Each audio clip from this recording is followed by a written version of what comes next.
예, 안녕하십니까. 충청남도 공주시 부여군 청양군 출신 박수현 의원입니다. 반갑습니다. 오늘 비경제 부채에 대한 결산 또 질의의 내용이겠습니다만, 관련 질의는 제가 또 추가 질의를 통해서 또 서면 질의를 통해서 말씀을 이어나갈 것이고요.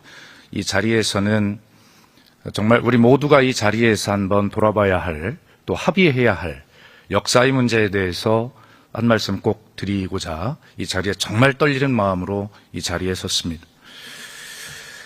오늘 주로 제가 말씀드릴 부분은 우리 강정혜 국가보훈부 장관께 말씀을 드릴 것인데, 우리 국무위원 여러분 모두와 또 존경하는 우리 선배 동료 의원님 여러분께서도 함께 이 문제를 좀 곰곰하게 또 진지하게 한번 들어봐 주시면 좋겠다는 부탁의 말씀을 먼저 드리고자 합니다. 제가 오늘 드리고자 하는 것은 동학농민혁명에 관한 말씀입니다. 잘 아시다시피 동학농민혁명은 반봉건, 반외세의 기치를 높이 든 그러한 아주 조직적, 대중적 민족 운동이었다고 저는 그렇게 생각합니다. 그런데 이 동학농민혁명은 오랫동안 그 연구 성과의 부족으로 인해서 처음으로 동학난, 동학당의 난리, 동학농민 전쟁 이런 이름으로 불려오다가 결과적으로 이제 동학농민혁명으로 공식화되고 국가 기념일도 제정이 되고 특별법도 제정이 되어서 그 명예회복에 관한 절차들이 이루어지고 있고 국가 기념 행사가 치러지고 있죠. 올해는 동학농민혁명이 130주년 되는 역사적인 해이고, 또 작년 2023년에는 이 동학농민혁명에 관한 기록물이 유네스코 세계문화유산의 기록물로 등재되는 이제 세계화의 첫 발도 이루어졌습니다. 이 동학농민혁명은 지금까지는 어떤 진보나 보수, 또 여와 야, 이런 어떤 진영의 문제였는지도 모르겠습니다. 또 이념의 문제였는지도 모르겠습니다. 그러나 이제는 그런 문제를 완전히 초월한 이제 역사의 문제가 되었고, 그 진리를 바로 세워야 되는 그런 우리 후손의 의무가 되었다는 그런 측면에서 오늘 제가 우리 정부에 드리는 말씀이긴 하지만 우리 국회도 함께 의원님들께 들어봐 주시기를 정중하게 요청드리는 것입니다. 우리 존경하는 윤준병 의원님께서도 계속 이 문제를 가지고 노력하시고 계시고, 또 이 문제에 대해서도 이어서 나중에 말씀이 계시기 때문에 저는 이 짧은 시간에 한 가지 주제만 가지고 말씀드리겠습니다. 바로 이 동학농민혁명의 유공자에 대한 서훈 문제에 대해서 말씀드리고자 합니다. 보훈부 장관님 한번 잘 들어봐 주세요. 네. 동학농민혁명 참여자에 관한 명예회복에 관한 특별법에서 동학농민혁명 참여자는 1894년 3월에 봉건체제를 개혁하기 위하여 1차로 봉기하고, 같은 해 9월에 일제의 침략으로부터 국권을 수호하기 위하여 2차로 봉기해 항일 무장 투쟁을 전개한 농민 중심의 혁명 참여자다라고 그렇게 정의하고 있습니다. 그런데 지금 그 보훈부의 서훈을 위한 공적심사 내규에는 바로 이 1894년의 1년 후인 1895년에 을미의병 참여를 통해서 항일 무장 투쟁을 전개한 그런 의병에 대해서는 독립유공자로 규정하고 서훈을 하고 있습니다. 맞죠? 그렇습니다. 네.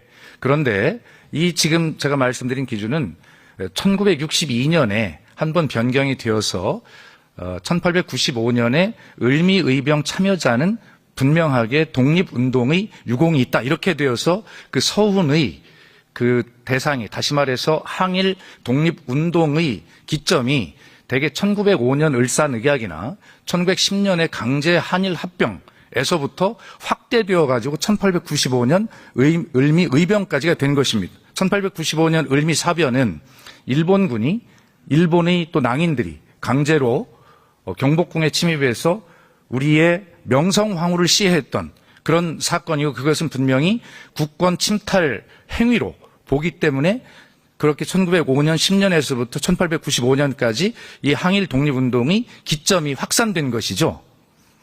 그런데 여러분, 바로 그 몇 달 전에 일어났던 1894년을 주목합니다. 1894년 3월에 고창 무장에서 1차 봉기한 동학농민혁명은 분명히 반봉건 혁명이었습니다. 그런데 이 1차에서는 바로 5월에 전주성을 함락하고 우리 정부군과 함께 전주 화약을 맺어서 발포를 하고 집광소를 설치하고 그리고 농민군을 해산합니다. 그런데 바로 1894년 6월 21일 날 일본군이 경복궁을 침입하는 사건이 일어납니다. 이게 굉장히 중요한 사건입니다. 바로 이 사건을 주목해야 하는 이유가 바로 이 사건으로 일본군은 어떻게 했냐면 고종 황제를 거의 포로 상태로 만들고 우리 궁궐을 수비하던 조선 군대 경비병들을 모두 해산하고 무장해제시키고 일본군이 경복궁을 보초를 서게 되는 그런 사건입니다. 그래서 1차 농민혁명 때 그렇게 전주화약으로 농민군을 해산하고 고향으로 돌아갔던 농민군이 다시 1894년 9월 18일 날 동학교주 최시영 선생이 무장 봉기를 선언하면서 2차 봉기가 일어나고 전면적인 일본군과의 이제 전투가 시작되는 것입니다. 그래서 제 지역구이자 제가 태어나고 자랐던 바로 그곳 공주 우금티에서 1894년 11월 9일 그 통한에 동학농민혁명군이 3만에서 5만 정도가 바로 전사하는, 패퇴하는 그러한 역사를 기록하게 되는데 장관, 네. 2차입니다. 네. 1894년 바로 경복궁 점령 사건의 항거에서 그렇게 해서 침탈되어가는 국권을 지키기 위해서 일어났던 동학농민혁명 2차 봉기, 일본군과의 그 치열한 전투를 통해서 3만에서 5만이 전사했던 이 동학농민혁명 2차 봉기의 이 전쟁이 특별법으로 명예회복도 이루어지고 유네스코가 세계유산 기록물로 등재하고 국가가 기념일도 지정해서 국가가 기념행사 치르고 이런 것인데 아직도 국가보훈부의 공적심사위원회는 일부 역사학자들이 신중한 태도 때문에 이것을 내규를 고칠 수 없고 여전히 1895년 의미의병 참여자부터만 서운할 수 있다 이런 입장을 가지고 있거든요. 자, 그래서 여러분 분명하게 2차 동학농민혁명은 바로 일제로부터 우리 국권을 침탈하기 위한 일제의 이러한 행위로부터 저항하기 위해서 나라를 지키기 위해서 분연히 떨쳐 일어났던 우리 선조들의 분명한 항일 무장 투쟁이었고 이것은 분명한 독립운동으로 인정이 되어야 하고 대한민국 독립운동의 기점이 1895년 을미의병에서 1894년 바로 동학농민혁명 2차 봉기로 확대되어야 한다. 역사학계의 신중한 반대는 무엇입니까? 국가보훈부가 의지를 가지면 찬성할 수 있는 것입니다. 자, 역사학계 의견을 제가 지금부터 1분 20초 남았는데 읽어보겠습니다. 김상기 교수. 가벼 의병에 대한 실증은 종래 학계의 통설로 인정되던 항일 의병의 기점이 1894년으로 수정되어야 한다는 결론에 도달하였다. 서울대학교 국사과 한우근 교수. 동학농민군의 1차 봉기는 반봉건 전쟁이고 2차 봉기는 항일 전쟁이다. 조동걸 교수. 동학농민혁명운동은 처음에 당시 봉건체제에 대한 혁명운동으로 전개되었으나 후에는 일본군의 파병에 따라 혁명전쟁으로 확대되어 반제국주의 운동으로 나타났다. 여기에 동학혁명운동이 독립운동으로서의 성격이 있으며 아울러 독립운동의 기점으로 각광을 받게 될 것이다. 우리뿐만이 아닙니다. 일본의 저명한 역사학자들도 2차 동학농민혁명을 민족 독립운동으로 주장하고 있습니다. 일본 나라여자대학교의 나카츠카 아키라 교수. 이렇게 되어 있습니다. 동학농민군의 2차 봉기는 근대 일본이 동아시아에서 처음으로 증명한 민족적 대중적 항일 투쟁이었다. 외국 군대의 침입에 반대하고 민족의 독립을 지키기 위해 일어난 대규모 대중적 민족운동은 1894년 일본군의 경복궁 점령 사건을 계기로 일어난 동학농민군을 주력으로 한 항일 투쟁이 그 시작이다. 일본의 역사학자도 항일 투쟁으로 인정하고 있습니다. 그러므로 장관, 네. 바로 우리나라 독립운동의 기초는 2차 종합국민혁명을 확대되고 반드시 여기에 참여했던 분들은 여기에 걸맞게 소분 공정심사가 반드시 이루어져야 된다고 생각하는데 이에 대한 전반의 네. 네, 의원님 말씀 잘 들었습니다.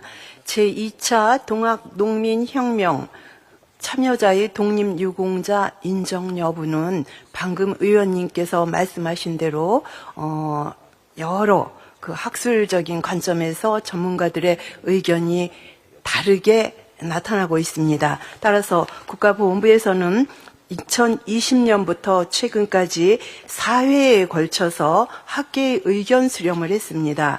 이 과정에서 의견을 수렴한 결과 대다수가 반대 신중한 의견이 우세한 것으로 파악이 되었습니다.